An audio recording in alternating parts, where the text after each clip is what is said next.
Hi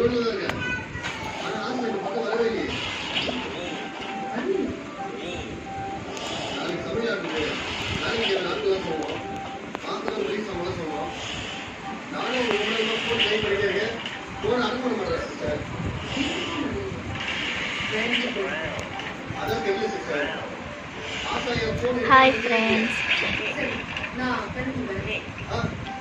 kitten gate வந்து game விளையாடிட்டு இருக்கா.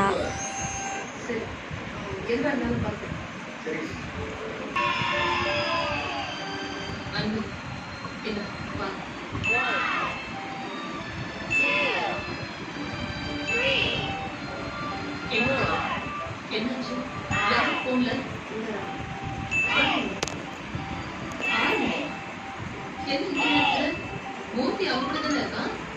அவன் வேற அவனை கேட்டுட்டே இருக்கா. சீக்கிரமா வீட்டுக்கு வர சொல்லுமா.